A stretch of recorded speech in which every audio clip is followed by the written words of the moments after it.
தமிழ் பேசும் நெஞ்சங்களுக்கு வணக்கம். இன்னைக்கு தந்தி டிவியோட எக்ஸ்க்ளூசிவா இணைஞ்சிருக்கிறது வந்து அரண்மனை பாகம் 4 ரிலீஸ் ஆக போது director and most talented and gorgeous actors நம்ம கூட இணைஞ்சிருக்காங்க. வணக்கம் மேம். வணக்கம் சார். மேம் ஒரு 3 ரோசஸ் நீங்க கொடுக்கணும். இது வந்து ஒரு ஹாரர்ங்கிறதுனால நான் ஒரு இன்விசிபிள் ரோஸ் கொடுக்குறேன். நீங்க இன்விசிபிள் ரோஸ் என்கிட்ட வாங்கிக்கணும். First rose ma'am. இந்த ரோஸ் வந்து ஒரு பர்சன் இன் லைஃப் இவங்களுக்கு வந்து நான் கொடுக்கணும். உங்களுக்கு நான் ரொம்ப கிரேட்ஃபுல்லா இருக்கேன் இப்போ வரைக்கும்னா அது யாருக்கு? My parents. Okay. Mom and dad, yeah. So இந்த செட்ல நீங்க நாங்க செட்ல Oh, thank you. Getting a rose from Tamannaah, even though it's an imagination. Okay ma'am. Third one rose வந்து யாருன்னா இப்போ வந்து நான் இந்த இடத்துல இருக்கேனா என்ன ஒரு பர்சன் வந்து பின்னாடி அவ்வளோ சப்போர்ட்டிவா இருக்காங்க. அந்த பர்சன் யார்? Oh, it's me only. Yeah ma'am. பின்னாடி. You know what? I'll give it to me. I've done a lot of hard work, so I deserve a rose. Yay. Okay. Ma'am உங்களுக்கு வந்து இப்போ இன்விசிபிள் ரோஸ் கிடையாது. உங்களுக்கு 3 emoji. Okay. ஒரு horror emoji. கொடுக்கணும்னா நான் அனுப்புறேன் வாட்ஸ்அப்ல. எடுத்தோன்னு யாருக்கு அனுப்புவீங்க? இண்டஸ்ட்ரியில ஒருத்தங்களுக்கு. Who will I send it to? சும்மா ஜாலியா, ஃபன்னியா. Oh, I think Tamannaah would be the safest. I'll just send her. She'll understand. Listen, she has a very cool best friend who's also a hero. Yeah, Vani. No, she gets scared very quickly, so I won't send her. You can't send her an emoji? No. Then send it to me. Okay, ma'am. In between ஒரு interruption. நீங்க யாராவது பேய் கதை சொல்லிருக்கீங்களா? நீங்க சொல்லி யாராவது பயமுத்தி அரள விட்டுருக்கீங்களா? சினிமால தாண்டி. நிறைய. யாரு சார்? இல்ல எல்லாருக்கும் நிறைய பேருக்கு சொல்லுவேன். அப்புறம் வந்து பொதுவா இப்போ ஷூட்டிங்ல அவுட்டோர்ல இருந்தான்னா இப்போ உதாரணத்துக்கு ராஷிக்கு நான் வந்து பேய் பயம் இல்லை, சும்மா வச்சும் இப்போ நான் அதை நிறுத்திட்டேன், அது பண்ணுறது இல்லை. வேணும் என்ன பண்ணுவேன்னா ரியல் லைஃப் ஸ்டோரிஸ்லாம் சொல்லியிருக்கேன். எங்களோட ஃபர்ஸ்ட் ஹேண்ட் எக்ஸ்பீரியன்ஸே வந்து சொல்லியிருக்கேன். அடுத்த நாள் வந்து எனக்கு கண்டாமனான்னு திட்டுவாங்க. ஏன்னா நைட் 12 மணிக்கு தான் ஞாபகம் வரும். நீங்கள் டே டைமில் கேட்கும்போது தைரியமாக கேட்டுக்கலாம், ஜாலியாக. ஓ அப்படியா அப்படின்ட்டு. நல்லா வெயிலில் எல்லாம் இருக்காங்க. அது மாதிரி நைட்டு ஒரு 1 மணிக்கு தனியாக படுக்கும்போது திடீர்னு முழிப்பு வந்துடும். அப்போ பார்த்து கர்டன் ஏதாச்சும் ஆடும், கதவை திறக்கும், பைப்பில் ஏதாவது தண்ணி சொட்டிகிட்டு இருக்கும். அப்போதான் இந்த கதை ஞாபகத்துக்கு வரும். அடுத்த நாள் வந்து செம திட்டு விழுவும் எனக்கு. சார் உண்மையாவே பேய் வந்தா ஜன்னல்லாம் டப டபன்னு ஆடுறது, நாய் குலைக்கிறது, மல்லிகை பூவா சார், இதெல்லாம் உண்மையா சார்? ஏங்க நான் ஏதோ பேய் எனக்கு என்ன தெரியும்? இல்லையா சார்? எனக்கு தெரியாது. Okay sir. என்னோட எக்ஸ்பீரியன்ஸ் எல்லாம் வேற மாதிரி கொஞ்சம் நடந்துருக்கு. சார் ஏதாவது ஒரு கதை சொல்ல முடியுமா? ஐயோ வேணாங்க, ரொம்ப பெருசா போயிடும். அது இன்னொன்னு மேபி நான் பின்னாடி என் படத்துல யூஸ் பண்ணுவேன் அந்த சீனை. முதல்ல சொல்லி ஏன் வேஸ்ட் பண்ணிட்டு இல்லையா சார்? நீங்க யாராவது பேய் கதை சொல்லி பயமுத்திருக்கீங்க? நான் கதை கேட்டுட்டு பயமா ஃபீல் பண்ணியிருக்கேன். So I get scared very easily, but I don't believe in ghosts, but I get scared, which is not possible actually. Okay. So I'm very very contradictory in that sense. I don't know, I just feel like humans are the most scariest kind of thing that exists. I don't think ghosts have any competition when it comes to human beings. I think human beings are the scariest. So yeah. எனக்கு தெரிஞ்ச எல்லா top stars especially like Tamannaah ராஷிகன்னா ஒரு experience நடந்திருக்கும். Maybe ஏன் சான்ஸ்னா one of the top most studio in India. அதில் வந்து ஒரு 6 element இருக்குன்னு நிறைய பேர் ஃபீல் பண்ணிருக்காங்க. அரண்மனை சிட்டி பேர் சொல்றேன் சார். சிட்டி பேர் சொல்றேன். இல்ல வேண்டாம், சிட்டி பேர் சொன்னாலே தெரியும். சரி நீங்க கூகுள்ல போயிட்டு பண்ணாலே வந்து பேர் வரும். One of the most haunted places. You know. அவங்க தெரியும். இல்ல கொஞ்சம் பாருங்க, அது ஈஸியான விஷயம். It's our secret. Yeah. அது வந்து அங்க எப்படி இருந்தாலும் டாப் ஆர்டிஸ்ட் எல்லாரும் அங்க போய் தங்கி ஆகணும். ஏன்னா அந்த பர்டிகுலர் இடத்துல ஒரு பர்டிகுலர் ஹோட்டலில் தான் இந்த விஷயம். அதில் ஒரு பர்டிகுலர் ஃப்ளோர். அந்த பர்டிகுலர் ஃப்ளோரில் ஏன் ஒன்லி டாப் ஆர்டிஸ்ட்டுக்கு மட்டும்தான் இந்த விஷயம் ஃபீல் பண்ணுவாங்கன்னா அந்த ஃப்ளோரில் ஒன்லி சூட் ரூம்ஸ் தான் இருக்குது. நான் பேரெல்லாம் சொல்ல முடியும், என் மேலே கேஸ் போடுறேன். ஸோ அந்த ஃப்ளோரில் மட்டும் விஷயம் தெரிஞ்ச டாப் ஆர்டிஸ்டாக தங்க மாட்டாங்க. விஷயம் தெரியாமல் வந்து பீனில் தங்கும்போது அந்த ஒரே நாளில் they'll realize and they'll run away. Maybe you got the experience from another. Yeah. I think Rashi, everyone. I think the thing you cannot see, you fear it more than something you see. Correct. So next உங்கள்ட்ட நான் emoji question வந்தறேன். Next ஒரு punching பண்ணா யார வேணா பண்ணலாம். இந்த மாதிரி question கேக்குற ஒண்ணே 2 பொங்கு பொங்குன்னு குத்துறோம்னா என்ன கூட நீங்க பஞ்சிங். My brother. எனக்கா? My brother. Oh brother. Okay. I mean I keep sending him punches. Okay. A lot of hearts to everybody. I spread love. I give hearts to everybody. Goundamani sir இருந்தாங்க, ஒரு Vadivelu sir இருந்தாங்க, Vivek sir இருந்தாங்க, ஒரு Yogi Babu sir. So அந்த மாதிரி தமிழ்ல வந்து comedians இப்போ ரீசன்ட் டேஸ்ல கம்மி ஆயிட்டாங்களா, இல்ல வந்து அதுக்கு ஏத்த மாதிரி கதைக்களம் வந்து இப்ப சரியா இல்லையா? ஏன்னா ஒரு சில படங்கள் மட்டுமே தான் சார் நாங்க காமெடி பார்க்க முடியுது. நான் காமெடி டைரக்டர்ஸ் வந்து அங்கீகாரம் கிடைக்கல அப்படின்னு சில பேர் ஆதங்கமா பேசுறாங்க. ஸோ அதனால இந்த விஷயம் கேட்க வேண்டும். இல்லை, அது நானே சொல்லுவேன். இருக்கிறதுலே வந்து டஃபஸ்ட் ஜானர் என்ன கேட்டிங்கன்னா ஹியூமர். ஹியூமர் தான் வந்து ரொம்ப இருக்கிறதுலே கஷ்டம். ஹியூமர் பண்ணுறதுக்கு நிறைய திறமையான ரைட்டர்ஸ் இருக்காங்க, டைரக்டர்ஸ் இருக்காங்க, ஆக்டர்ஸ் எல்லாமே இருக்காங்க. பட் என்ன பிரச்சனை, அது ரெகனைசேஷன் கொடுக்கறது இல்லை. ஜஸ்ட் ஈஸியாக கடந்து போயிடுறாங்க காமெடி அப்படின்ட்டு. ஆனால் காமெடிக்கு தான் அதிகமாக வந்து ரசிப்பாங்க, எல்லாம் வந்து பார்ப்பாங்க, எல்லாமே இருக்குது. என்கிட்டே நிறைய பேர் கேட்பாங்க, சார் எப்போ இந்த ஃபுல் லென்த் ஒரு ஹியூமர் பண்ணுறீங்களா? பட் என்னென்னா மற்ற சீன்லாம் ஒரு ஒரு ஃபைட் சீன் எடுக்கிறோன்னு வைங்களேன், அதெல்லாம் ஈஸி. முதல்ல உட்காந்து ப்ரீ பிளான் பண்ணிடுறோம் பேப்பரில். அதாவது பேப்பரில் க்ரியேட்டிவ் ப்ராசஸ் முடிஞ்சிருச்சுன்னு வைங்களேன், அது எக்ஸிக்யூஷன் வந்து ரொம்ப ஈஸி. லொக்கேஷன் வந்து ஒர்க் பண்ணுறதுக்கு நிறைய பேர் இருப்பாங்க. ஆக்ஷன்ஸ் கோரியோகிராஃபர் இருப்பார், ஃபைட் மாஸ்டர் எல்லாமே இருப்பாங்க, ஃபைட்டர்ஸ் இருப்பாங்க. நான் சொல்கிற ஒரு உதாரணத்துக்கு ஃபைட் சீன் அப்படின்னு சொன்னனால அது ஒரு 10 நாள் ஷூட் பண்ணும்போது ஒரு டைரக்டர் ஆல்ரெடி பேப்பரில் ஒர்க் பண்ணி முடிச்சிட்டோம் பார்த்தீங்களா, அது எடுக்கிறது ஈஸி. வேற ஹியூமர் அப்படி இல்லை. ஒவ்வொரு சீன், ஒவ்வொரு ஷாட்லேயும் வந்து நம்ம யோசிச்சுட்டே இருக்கணும், அதில் என்னெல்லாம் இம்ப்ரவைசேஷன் பண்ணலாம். கஷ்டப்பட்டு ஒரு ஷாட் பண்ணுவோம், ஒரு செகண்ட் அதிகமாச்சுன்னா அந்த காமெடி ஒர்க் அவுட் ஆகாமல் போயிடும். நாட் ஓன்லி ஷூட்டிங், அது ரீரெக்கார்டிங் வரைக்கும் அதில் ஒரு சின்ன ஒரு மியூசிக் பிட் போடும்போது அதோட வேல்யூ அதிகமாகும். சின்ன ஒரு வாய்ஸ் மாடுலேஷனில் இந்த மாதிரி நிறைய ஹியூமருக்கு கஷ்டப்படணும். இவ்வளவும் கஷ்டப்படும். இதே நேரத்தில் ஒரு ஆக்ஷனுக்குள்ள நான் சொல்கிறேன், ஃபைட் மாஸ்டர் கொடுத்து ஜாலியாக 10 நாள் லீவு தான், ஹாலிடே தான். அங்கங்கே கொஞ்சம் கால் கொஞ்சம் அப்படி மேலே பண்ணலாம், இந்த மாதிரி சின்ன சின்ன செஷன் தவிர பெரிய வேலை இல்லை. ஹியூமர் ரொம்ப டஃப். ஆனால் இவ்வளோ கஷ்டப்பட்டு பண்ணுற ஒர்க்குக்கு ஜஸ்ட் லைக் தட் ஹியூமர் அப்படி காமெடின்னு போயிட்டாங்க போது அதுக்கு இவ்வளோ கஷ்டப்படுறவங்களுக்கு மனசு தளர்ந்துடும். ஸோ அதனால தான் நிறைய பேர் ஹியூமரை தொடர்றது இல்லையோன்னு நான் நினைக்கிறேன். இப்போ ரசிகர்களும் காமெடியை தாண்டி த்ரில்லர் பக்கம் கொஞ்சம் மூவ் ஆகிட்டு இருக்காங்களா சார்? ஏங்க எல்லா நேரத்துலையும் ஒவ்வொன்றும் ஒரு படம் நாளைக்கு ஒரு லவ் ஸ்டோரி வந்து ஓடிச்சுன்னா எல்லாருமே லவ்வை நோக்கி மூவ் பண்ணிடுவாங்கன்னு சொல்லுவாங்க. அப்படி கிடையாது. அந்தந்த பீரியடில் ஒரு மலையாள படம் மஞ்சுமல் பாய்ஸ் நல்லா ஓடுது, உடனே எல்லாரும் குழியில் போய் விழுந்துட்டு எடுக்க முடியும். சரி, ஒவ்வொரு காலகட்டத்திலையும் படங்கள் ஓடும், அதை நம்ம ட்ரெண்டாக எடுத்துக்க முடியாது. நல்லா இருக்கிறப்ப ஒன்றும் இல்லை, அரண்மனை காஞ்சனெல்லாம் விட்டானோன்னே எல்லாம் ஒரு ஆரல் சீசன் நடக்குதுன்னாங்க. அப்படியெல்லாம் நான் ஒத்துக்கவே மாட்டேன். எந்த படம் நல்லா இருந்தாலும் நல்லா இருக்கிற படம் ஓடும். ஸோ ஆடியன்ஸ் வந்து ஒரு நல்ல லவ் ஸ்டோரி எடுங்க பார்ப்பாங்க, ஒரு நல்ல ஆக்ஷன் மூவி எடுங்க பார்ப்பாங்க, நல்ல காமெடி எடுங்க பார்ப்பாங்க, நல்ல ஆரர் எடுங்க பார்ப்பாங்க. நல்லா இருந்தால் வந்து பார்க்க போகிறாங்க. ஸோ இப்போ வந்து ஆடியன்ஸ் வந்து முன்னாடி இந்த விமர்சனங்கள்லாம் பார்த்துலாம் படத்துக்கு வர மாட்டாங்க சார். படம் நல்லா இருக்குன்னு சொன்னா வந்து படம் பார்ப்பாங்க, எல்லாம் ஓகே. ஆனால் இப்போ இந்த விமர்சனங்கள் வந்து படங்களை நிறைய பாதிக்குதா சார்? கண்டிப்பாக பாதிக்கும். அது முதல் நாளே விமர்சனம் வரும்போது பாதிக்கும். பட் அது என்னன்னா, சரி விமர்சனம் பண்ணுறது பாவம், அவங்களுக்கு அது ஒரு லைவ்லிஹுட், அவங்களோட லைவ்லிஹுட். அது படம் எடுக்கிறது எங்களோட லைவ்லிஹுட். ஸோ நாங்கள் அவங்கள குறை சொல்ல முடியாது, அவங்க எங்களை. ஏதாவது பர்டிகுலராக பார்த்து நீங்களே சிரிச்சிருக்கீங்களா சார்? இது நானே இப்படி யோசிக்கலையே, நீங்களாம் இப்படி யோசிச்சிருக்கீங்களா அப்படின்னு?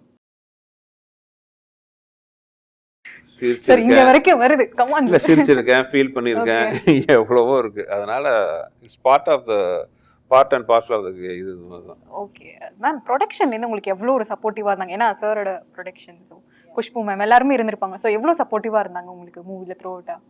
I think both Sundar sir and Khushbu ma'am or a family madri irukku atmosphere they created on set, so you never feel like you're working, you feel like you're chilling with family, you know, and creating something. That's how I always felt, be it Aranmanai 3 or Aranmanai 4. It was a very comfortable, and production value is superb in our film. Like if you see the CG, the kind of money that has been spent, because they believe in the product, you know. So you see a lot of belief, you see a lot of love for cinema, and to make people happy, you know, come watch our film, be happy, come with your family.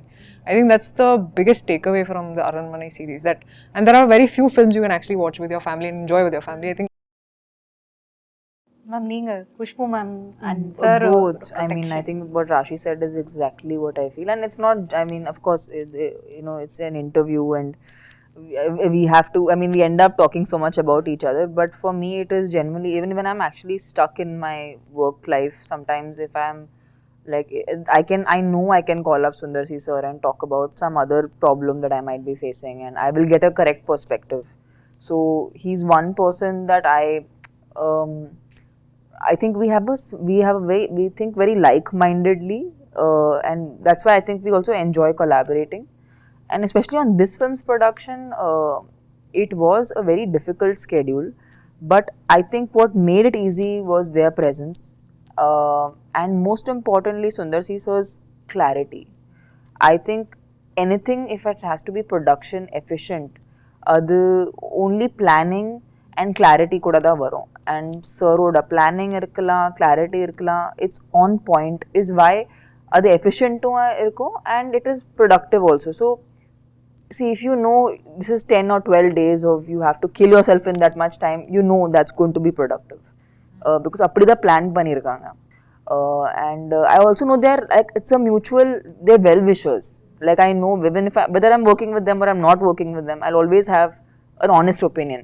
Supposing I call and ask for something else, also they'll give me a real opinion. They'll never sugarcoat it or never say something that's not real. So it's a more real bond actually that I have with them. Sir, ma'am வந்து இன்னைக்கு அவ்வளோ பிஸியான ஷெட்யூல்லையும் உங்களுக்காக Khushbu ma'am வந்து இன்னைக்கு வந்து எல்லாமே பண்ணி கொடுத்துட்டு போறாங்க. ஸோ வீட்டில் வந்து உங்க 2 பேருக்குமான நீங்க வந்து அரசியல் பத்தி கான்வர்சேஷன், மேம் வந்து சினிமா பத்தி கான்வர்சேஷன், அது எப்படி சார் இருக்கும் அந்த பிளேஸ் வந்து? இல்லை, அது நான் என்னன்னா வீட்டில் வந்தால் நாங்கள் டோட்டலாக வெளி உலகத்தை மறந்துடுவோம். ஸோ நாங்கள் அவங்களோட ப்ரொஃபஷனல் திங் டிஸ்கஸ் பண்ணிக்க மாட்டோம் அன்லெஸ் அதர்வைஸ். இப்போ ஏதாச்சும் ஒரு டிசிஷன் மேக்கிங்கில் சின்ன எங்களுக்கு ஒரு கன்ஃபியூஷன் வந்துச்சுன்னா ஜஸ்ட் ஒரு ஒப்பீனியன் கேட்போம். இப்போ பிளாக்கா ப்ளூவா அப்படிங்கிற மாதிரி அந்த மாதிரி விஷயங்கள் சில சமயம் நமக்கே ஒரு டிசிஷன் எடுக்கிறதுல ஒரு குழப்பம் வரும்பொழுது சஜஷனாக பேசிக்கிறோமே ஒழிய ஒருத்தங்க லைன் பற்றி டிஸ்கஸ் பண்ணிக்கிறதோ பேசிக்கிறதோ பார்த்திங்கன்னா ரொம்ப ரொம்ப ரேர். ஃபேமிலிக்கு போனால் வந்து பிகாஸ் ஃபேமிலி டைம் கிடைக்கிறதே ரொம்ப கஷ்டமாக இருக்குது. என் ஒய்ஃப் பிஸி, இப்போ நான் ஒரு பக்கம் ஷூட்டிங் போயிடுவேன். இப்போ பசங்க வளர்ந்துட்டாங்க. ஸோ யாருக்கு சார் சப்போர்ட்டிவா இருப்பாங்க வீட்டில், உங்களுக்கா இல்லை மேம்கா? அது ஆல்வேஸ் எல்லா டாட்டர்ஸ் யாருக்கு சப்போர்ட் பண்ணுவாங்க? Father. 200%. All daughters always the fathers side. See, yeah, 100%. I think ஏன்னா ஃபாதர்ஸ் வந்து கரெக்டாக தான் பண்ணுவாங்க. ஆமாவா? வீட்டில் இருக்கவங்க I think daughters are like the female version of the father. Yeah. Mostly. So that He's is why also the nodding affection. her head, huh? Simple. The daughters see the hero in the father and the father sees their heroines in the daughters. Sir, அவங்க ஏதாவது suggestion சொல்லுவாங்க, அப்பா உங்க படத்துல இதெல்லாம் கொஞ்சம் மாத்துங்களேன் அப்படிலாம் சொல்லுவாங்களா, இல்ல என்ஜாய் பண்ணுவாங்களா த்ரூ அவுட்டா? இல்ல, அவங்க என்ன பிரச்சனைனா அவங்களுக்கு நான் என்ன பண்ணாலும் பிடிக்கும். சின்ன வயசுல அப்படி பழகிட்டாங்க. எல்லா டாட்டர்ஸும் see, I'm not telling about talking about only my daughter. All daughters are the same. அப்பா என்ன பண்ணாலும் கரெக்ட் தான். ஓகே. ஸோ அவங்களுக்கு அதெல்லாம் இருக்கும். ரொம்ப ரேராக தான் அதான் சொல்லுவாங்க. So whatever I do, இப்போ ஒன்றும் அரண்மனை songs they love it. Super trailer, வா சூப்பர். அரண்மனை திருப்பி பார்ட் 4 எங்களுக்காக எப்படி வந்து நீங்க இறக்கிருக்கீங்க, நாங்க எப்படிலாம் எக்ஸ்பெக்ட் பண்ணலாம் படத்தை?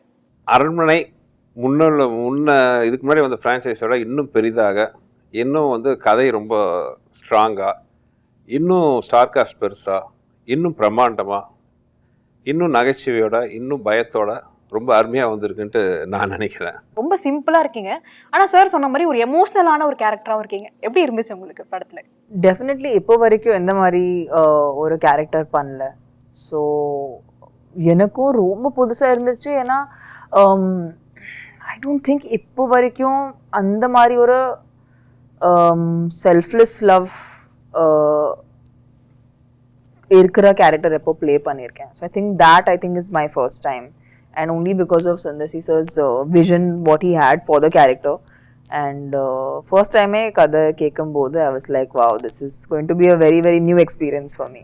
அரண்மனை 3 ல இருந்தீங்க, இப்போ அரண்மனை 4 ல இருக்கீங்க. சார் வந்து இந்த பார்ட் 4 சொல்லும்போது உங்களுக்கு எப்படி இருந்துச்சு ஐடியாலஜி? சார் எப்படி கொண்டு வர போறாங்க? Actually, sir call பண்ணிட்டேன், and he just said that I am making Aranmanai 4. So narration கூட கேட்கல, and I just said yes, I am a part of it. அதுக்கப்புறம் settle he gave me the whole narration and ஒரு புது கதை இருக்குது அரண்மனை 4ல. and I also told him that time that from all the Aranmanai so far, I think the strongest story that we have is this film, and that is something that I really liked, that you don't see such good stories in a horror genre. So அரண்மனை part 1, 2, 3 நாங்கள் எல்லாமே பார்த்துருக்கோம் ma'am. Sir வந்து ஒரு ஆக்டராக full ஃப்ளெஜ்டாக இறங்கியிருக்காங்க அரண்மனை part 4ல். So ஒரு டேரக்டராகவும் ஆக்டராகவும் sir எப்படி பேலன்ஸ்டாக செட் வச்சுருப்பாங்க? ஸோ நான் ட்ரெய்லரில் தான் பார்த்தேன் சார். நீங்கள் ரொம்ப ஐ மீன் honestly I feel like he's extremely natural. Whatever I saw, I felt like I think he tells us what to do, so he knows better than us what is to be done. But I think what's beautiful is we are all playing characters. I don't think there is. I think also the time is gone, no, in cinema where people is that hero, heroine, and the demarcations போயிடுச்சு. இப்போ ஒரு நல்ல கதையில ஒரு நல்ல part play பண்ற முக்கியமா ஆயிடுச்சு. And I feel like he is someone who's told so many different kind of stories. So I feel like even this will be a fully new presentation for him, and I'm so happy that he's acting because I think he has more empathy. I know that. I think இந்த படம் பண்றதுக்கு அப்புறம் ஒரு actor இப்படி feel ஆவறாங்க. அது I think we had this discussion also. I think shoot பண்ணும்போது I think action பண்ணும்போது I think அப்போ நீங்க ஆக்ட் பண்ணீங்களா? இல்ல அப்போ அந்த படத்துல இல்ல actually. Yeah, so I think you now somewhat understand the actor's psyche. அந்த ஆக்ஷன் படத்துல வந்து ஒரு 5 மாடி பில்டிங். தாமனா இந்த பில்டிங் அந்த பில்டிங் கிராஸ் பண்ணும். ஒரு வயர் இது ரோப் கட்டி. சார் செல்லத்து மேல சின்ன ஸ்கிராட்ச் விழுந்தா கூட தமிழ்நாட்டுல அவ்வளவு தமிழ்நாடு தாங்க. அது பார்த்து பயங்கர காமெடினா கீழ இருந்து தமிழா மேல பார்த்தாங்க. அங்கதானே ஓகே நோ ப்ராப்ளம். சரி போய் ரோப் எல்லாம் கட்டிட்டு கீழ இருந்து வராங்க மேல. நாங்கெல்லாம் நான் எதுக்கு படி இறங்கிறேன். தமிழா பயங்கர அது ரோப் கட்டின ஆட்டோமேட்டிக்கா பால் சாரி அப்படி போயிட்டு இருக்காங்க. தமிழா ஓகே அப்படின்ட்டு நான் கீழே போய் டீ சாப்பிட்டுட்டு இருக்கேன். நான் ஆக்சுவலாக கேமரா கீழே ஒரு கேமராவில் நான் 5 கேமரா கீழே ஒரு கேமராக்கு நான் போயிட்டு எங்கெல்லாம் காணோன்ட்டு. சார் அவங்க பண்ண மாட்டேங்கிறாளா கீழே போய் மாடிக்கு போகிறேன். 5 மாடி லிஃப்ட்டும் இல்லை மாடி ஏறி பார்த்தா சார் ஆமாம் சார் இவங்க எல்லாம் மேலே இருக்காங்க. ஆல்ரெடி ரோப்பெல்லாம் கட்டிட்டு எல்லாம் ரெடி. சில குழந்தைங்க ஸ்கூலுக்கு போகிறதுக்கு நல்லா ட்ரெஸ் எல்லாம் பண்ணிக்குவாங்க, யூனிஃபார்ம்லாம் போட்டுக்குவாங்க. போயிட்டு இந்த ஸ்கூல் பார்த்தா ஐயோ அந்த மாதிரி தாமன்னா மேலேருந்து போய் கீழே எட்டி பார்த்தோன்னே எல்லாம் புள்ளியா தெரிகிறோம் பயந்து. பட் அந்த நேரத்துல வந்து ஒரு நான் நடிச்சதுனால அது ஆர்டிஸ்டோட பயம் தெரியும். ஒன்ஸ் அவங்க அந்த தைரியம் முடியாதுன்னா வந்து அவங்கள கம்பல் பண்ணக்கூடாது. அந்த கான்ஃபிடன்ஸ் இருந்தாதான் அங்க போக முடியும் அந்த travelling. No, but what I really love, sir, about all your cinema, that you've been using technology like VFX, like different forms of technology.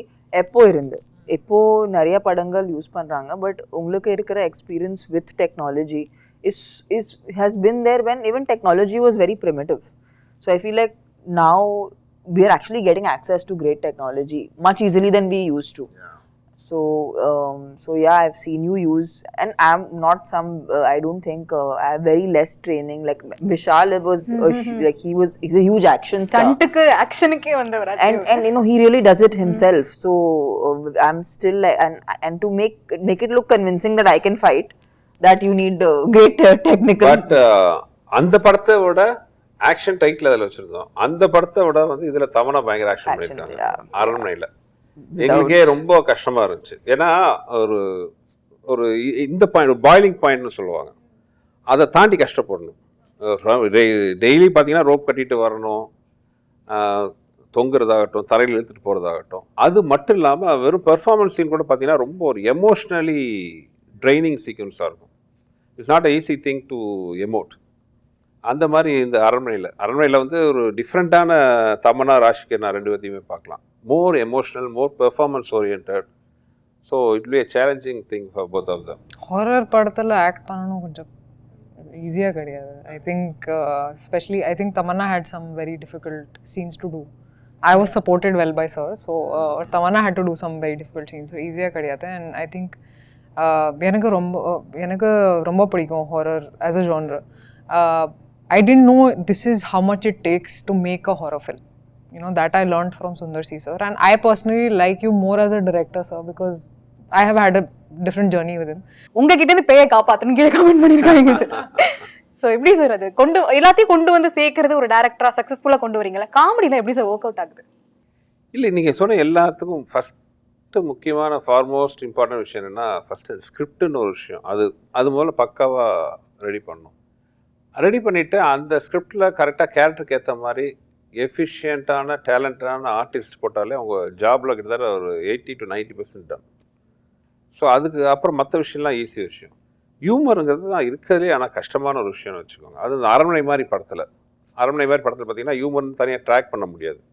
ஏன்னா கதை நடக்கிறதே ஒரே கதைக்களமாக இருக்கும். இப்போ அரண்மனை எடுத்திங்கன்னா ஒரு அரண்மனையில் தான் கதைக்களம் நடக்குது. ஸோ அதுக்குள்ளே வந்து கதையோட ஒட்டி வர கேரக்டர்ஸ் வச்சு நம்ம காமெடி பண்ணணும்.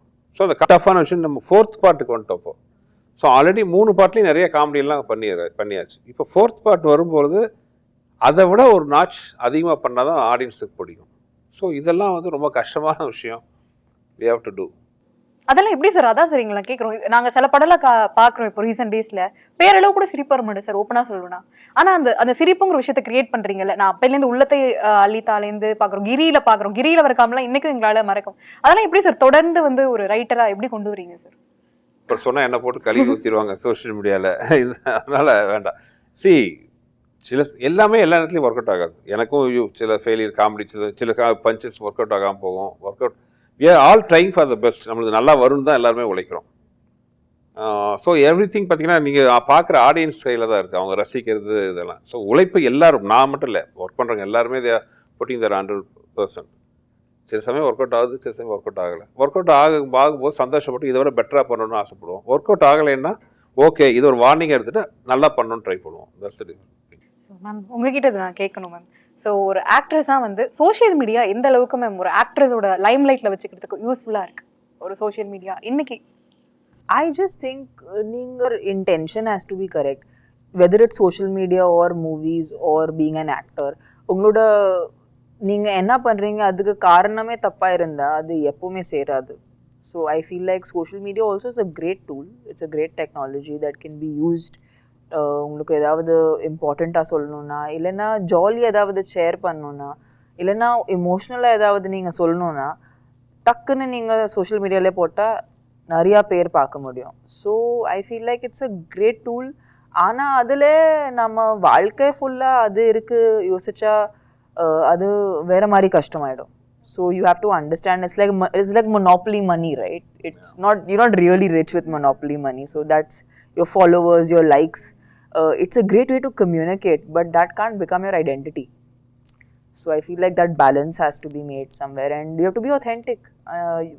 நீங்கள் என்ன ரியலாக ஃபீல் பண்ணுறீங்க அது நீங்கள் போட்டால் ஐ திங்க் அது பீப்புள் லைக் பண்ணுவாங்க, அது பீப்புள் ரிலேட் பண்ணுவாங்க. So it's nice to say what you actually feel. I think that always connect. சூப்பராக சொன்னீங்க மேம். ஸோ மியூசிக் வந்து இந்த படத்தில் எப்படி சார் இருக்கு? தமன்னா மேம் வந்து ஒரு மியூசிக் சென்சேஷன் உங்கள் பக்கத்தில் இருக்காங்க, உங்கள் டான்ஸ்லாம் இருக்கா படத்தில்? ஹிப்ஹாப் தமிழா மியூசிக். ஸோ கண்டினியூஸாக எங்கள் ரிலேஷன்ஷிப் எல்லாருக்கும் தெரியும். எல்லா ஆமாம், இது எல்லா படத்துலையும் பார்த்தீங்கன்னா சாங் வந்து மிகப்பெரிய எல்லா சாங்கும் ஹிட் ஆயிருக்கு. So I think 6th time also அந்த லக்கு கண்டினியூ ஆகும்ன்ட்டு நினைக்கிறேன். படத்தில் சாங்ஸ் எல்லாம் ரொம்ப ஆக்சுவலாக integral part of the movie வந்து இந்த படத்தில் சாங் இருக்குது. எஸ்பெஷலி இப்போ தமன்னா ராஷிக்கை வச்சுக்கிட்டு நான் வந்து டான்ஸ் நம்பர் எல்லாம் பண்ணலேன்னு வைங்களேன், என்ன திட்டுவாங்க. என் 2 பேரும் excellent dancers. So sir nice song actually வந்திருக்கு. அது போக மியூசிக்லி சாங் எப்போ ஆதி நல்லா பண்ணிடுவாங்க, இப்போ தமிழா நல்லா சாங் பண்ணுவாங்க. ஸோ அதில் சொல்கிறதுக்கு ஒன்றும் நியூஸ் இல்லை. பட் ஆர்ஆர் ஆக்சுவலாக அந்த ஆர்ஆர் மூவினாலே பார்த்தீங்கன்னா அது ஒரு டெஃபினேஷன் இருக்குது. ஆர்ஆர் என்ன பண்ணணும், அந்த ஜம்ப் ஸ்கேர்ஸ் எங்கே பண்ணணும், இந்த இடத்துல வந்து ஒரு ஷெல்லோ ஒரு நோட், அந்த மாதிரிலாம் சில டெக்னிக்கலான சில ஒரு ஃபார்முலா மியூசிக்காக சில விஷயங்கள்லாம் இருக்குது. இதில் அதெல்லாம் அவன் உடைக்க ட்ரை பண்ணியிருக்காங்க இப்போ தமிழில். அது என்னென்னா ஆர்ஆர் மியூசிக்கில் இன்னொரு ஜானர், ஒரு பிரேக் இல்லாமல் ஒரு கண்டினியூஸாக மியூசிக் பண்ணி அப்புறம் ஒரு ஆர்ஆரில் மெதுவாக அப்படி ஸ்லோவாக ஆரம்பித்து ரைஸ் ஆகும். அப்படி இல்லாமல் எடுத்தோன்னே ஒரு ஐயில் ஆரம்பித்து அந்த மாதிரி சில விஷயங்கள்லாம் வந்து ஒரு எக்ஸ்பிரிமெண்ட்டாக ஆரம்பித்த விஷயம் எனக்கு ரொம்ப பாசிட்டிவாக வந்திருக்கு. படத்தில் ரொம்ப நல்லா வந்திருக்குது. ஸோ டேரக்டரே வந்து இந்த மாதிரி விஷயங்கள்லாம் சொல்லும் போது சார் கூட செட்டில் ஒர்க் பண்ணும்போது இந்த விஷயம்லாம் நான் பயங்கரமாக கஷ்டப்பட்டேன், என்னை போட்டு வறுத்தெடுத்தா இருப்பா அப்படிலாம் ஏதாவது சீன்ஸ் இருக்கா படத்தில்? இன்னும் ஒரு அமைதி சுத்தமாக இருக்கு. Because யோசிக்கிறோம். So basically I think ma'am is saying that were there any scenes that were really difficult where we felt like we wouldn't get it and என்னன்னா 2 பேரும் கஷ்டப்பட்ட சீன் ஐலாண்ட்ஸ் ஆக்சுவலா 2 பேரும் கஷ்டப்பட்ட சீன் பாத்தீங்கன்னா ஒவ்வொருத்தவங்களுக்கும் ஒவ்வொரு மாதிரி. இப்ப ராஷிக்கு என்ன கஷ்டம்னா இருக்கு ஆனா இல்ல, அந்த மாதிரி சீக்வன்ஸ். அந்த சில ஆர்ஆர் சீக்வன்ஸ்லாம் பாத்தீங்கன்னா அவங்க வந்து ஜஸ்ட் ஒரு எக்ஸ்பிளைன் பண்ணுவோம், இந்த இடத்துல இந்த விஷயம் இருக்கு, she should feel and give the performance. உதாரணத்துக்கு ஒரு இடத்துல இருப்பாங்க பாத்தீங்கன்னா திடீர்னு அவங்கள மேல கை ஊறும், தனியாக கை எப்படி ஊற வச்சு நம்ம எடுக்க முடியாது, கை மேலே ஊறுற மாதிரி. அப்போ வந்து என்னென்னா அவங்களுக்கு வந்து அவங்க டைமிங் வரைக்கும் ரியலைஸ் பண்ணிக்கணும், இந்த இடத்துல வந்து அந்த 1 செகண்டில் வருது. ஸோ அந்த லுக் அந்த 1 செகண்டில் அங்கேருந்து இங்கே கொண்டு வரணும், இங்கே வர நேரத்தில் அது இங்கே வந்துடுச்சு. ஸோ அந்த டைமிங்கிறது ரொம்ப முக்கியம். ஸோ இது சொல்ல தான் முடியும். பட் அவங்க ஃபீல் பண்ணி அந்த டைமிங்கில் வந்து நாங்கள் அவங்க பண்ணணும். ஸோ அந்த மாதிரி விஷயங்கள்லாம் வந்து ஒரு டஃப்பான இருக்கும். தமன்னாக்கு எல்லா நாளும் கஷ்டம்தான். எனக்கே பாவமாக இருந்துச்சு. ஏன்னா தமன்னா அப்படியே சந்தோஷமான தமன்னாவை பார்த்துருந்துட்டு இதில் பார்த்தா படாத பாடு போடணும். அந்த ரோப் கட்டிட்டு மாடியிலேருந்து கீழே குதிக்கணும், 2 குழந்தைகளை தூக்கிட்டு குதிக்கணும், தரையாக இழுத்துட்டு கட்டையில் அடி வாங்கி ரத்த கலரியா In the well, no sir? இந்த வெல் தூக்கில் தொங்கணும். அப்புறம் வில்லன் கூட ஃபைட் வேறு, அது வேறு பறந்து படத்துல பாதி நேரம் வந்து தமன்னா ரோப் பண்ணாம இருந்தாங்க. And it was very hot, sir, I remember. Yeah, very ரொம்ப கஷ்டம். அவங்க பாவம். அது என்ன பிரச்சனைனா காலையில் ரோப் கட்டிடுவோம். ஸோ ரோப் கட்டிட்டு சாப்பிட முடியாது. ஏன்னா சாப்பிட்டா கஷ்டம். அந்த இதுக்காக ப்ராப்பராக சேர்லேயும் உட்கார முடியாது. ரோப் கட்டிட்டா பார்த்தீங்கன்னா அது ஒரு ஸ்டூல் போட்டு சாய முடியாது, ரொம்ப கஷ்டம். இதில் வந்து வெறும் ரோப் ஃபைட்டில் ரோப் கட்டுறதுக்கு வேறு, ரோப் கட்டினா வேறு, டக்குன்னு போய் குதிச்சு ஃபைட்டுங்கிறது வேறு. இதில் என்னென்னா ஷீ ஷுட் பெர்ஃபார்ம். அந்த ரோப் கட்டிட்டு அதில் வந்து அழுவணும், டைலாக் பேசணும், எமோஷன் காட்டணும். So quite a tough job. So இந்த 2 விஷயமும் பார்த்தீங்கன்னா அவங்களுக்கு பாவம் 2 பேருமே ரொம்ப கஷ்டப்பட்டாங்க. 2 பேரும் போட்டு நீங்க இவ்வளவு கஷ்டப்படுத்திருக்கீங்க. என்ன பண்றது, என் படம் டைலாக் தான், 3 வேளை சோத்துக்காக மாப்பிள்ள. சார் சுந்தர் சி சாரோடைய ஃபேவரட் சாங் உங்களுக்கு தெரியும் sir? Favourite heroine sir Khushbu ma'am தவிர நீங்க வேற யாரும் சொல்லி தான் சார் ஆகணும். என்னோட ஃபேவரட் ஹீரோயினா நிறைய இருக்காங்க. டக்குன்னு வந்து சௌந்தர்யா சொல்லலாம். She is no more. She is one of my favourite heroine. Actually, me too. Me too. I'm a big fan. So Sundar C சாரோட ஃபேவரட்டான டைரக்டர் அது அப்பப்போ மாறிட்டு இருக்குங்க. இப்போ ஃபேவரட் இப்போ வந்து மணி சார் என்னோட ஆல் டைம் ஃபேவரேட். இப்போ எனக்கு கைரிச்சி மேக்கிங், அதுக்கு முன்னாடி ஜான்வூ ரொம்ப பிடிக்கும். அந்த ஜான்வூ ஸ்டைல் ஆஃப் கட்டிங் தான் வந்து அந்த லேக் கட்டிங்பாங்க, அது எனக்கு ரொம்ப பிடிக்கும் ஜான்வூ. இப்போ வந்து அதேமாதிரி இந்த கைரிச்சி, இந்த அவர் ரொம்ப பிடிக்கும். அவரோட ஸ்டைல் ஆஃப் மேக்கிங் வந்து நான் இப்போது இந்த ஹியூமர் பண்ணும்போது கொஞ்சம் அதுலேருந்து நிறைய இன்ஸ்பயர் ஆவேன். சுந்தர் சி சாருக்கு பிடிச்ச ஒரு டிஷ்? அது எனக்கு ரொம்ப பிடிச்ச டிஷ்ஷு, நான் ரொம்ப வெறுக்கிற டிஷ் அதுதான். ரொம்ப ஒல்லியாக இருப்பேன். ரொம்ப சின்ன வயசில் வந்து ரொம்ப ஒல்லி. நான் டயட்ஷன் ட்ரை பண்ணும்போது பார்த்தீங்கன்னா இந்த ஸ்டாண்டு மாதிரி ஒல்லியாக மூங்கில் மூச்சி மாதிரி இருப்பேன். எல்லாம் என்னை பார்த்து இந்த சின்ன பையனா இவனா டயட்னு கேட்பாங்க. ஸோ அப்போ என்னோட ஃப்ரெண்டு ஒருத்தன் வந்து எனக்கு ஒரு ஐடியா கொடுத்தான். டெய்லி முட்டை பரோட்டா சாப்பிட்டு வெயிட் போட்டுருவேன். ஓகே. ஸோ அதை சாப்பிட்டு எனக்கு ரொம்ப பிடிச்சிருச்சு. அது டெய்லி சாப்பிட்டு வெயிட்டை போட்டு குறைக்கவே முடியல. ஸோ எனக்கு பிடிச்ச டிஷ்ஷும் முட்டை பரோட்டா தான், பிடிக்காத டிஷ்ஷும் அதான். ஸோ ஃபைனல் கொஷின் சார், நீங்கள் எடுத்த படத்துலேயே உங்களுக்கு பிடிச்ச படம் ஒன்று சொல்லுவேன் சார். நான் எடுத்ததுலேயே எனக்கு பிடிச்ச படம் அரண்மனை 4. Okay sir, super sir. நான் சங்கமித்ரா எப்போ வரும்னு உங்களை விட நாங்கள் ஆவலாக எதிர்பார்த்துட்டு பிரம்மாண்டத்தை நோக்கி. சங்கமித்ரா இந்த வருஷம் ஆரம்பிக்கிறோம். இந்த வருஷம் கண்டிப்பாக ஆரம்பிக்கிறோம். அதுக்கான வேலைகள் நடந்துட்டுருக்கு. லாஸ்ட் இயர் எண்ட்லேயே ஆரம்பிக்க வேண்டியதாக இருந்துச்சு. கொஞ்சம் வெவ்வேறு காரணால் தள்ளி இந்த வருஷம் மோஸ்ட் ப்ராபப்லி செப்டம்பர்லேருந்து we are planning. லாஸ்ட் கொஸ்டினா இது உங்கள் 2 பேர்கிட்ட கேட்குறேன். தமன்னா அவர்களுக்கு பியூட்டினா என்ன, ராஷ்மிகா அவர்களுக்கு ஃபிட்னஸ் அப்படின்னா என்ன? You want tips? Yeah. To audience. No, you the most joyous, I think you become the most beautiful. The idea of perfect, I mean, I think maybe when I was very young I had certain ideas of beauty which were very physical, but as I've grown up I feel like I've, like, you know, for example, if I have to choose a photo of, say, a person, one who's like having a massive laughter and someone who's just like looking normal, it's always the very happy. It can be in any direction, it can be like doing anything, but those happy the joyous state is somehow most attractive, most beautiful. Fitness, you want to know what fitness means to me? To you, and எப்படி இருந்தா இதெல்லாம் இருந்து மென்டலா நீங்க இப்பெல்லாம் prepare ஆயிக்கணும் ஃபிட்னஸ்க்கு?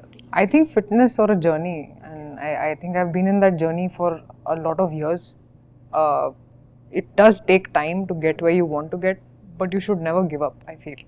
10 years before, the way I looked, I mean, Tamannaah seen me in the starting, and now I've worked very hard on myself, and it's a constant process.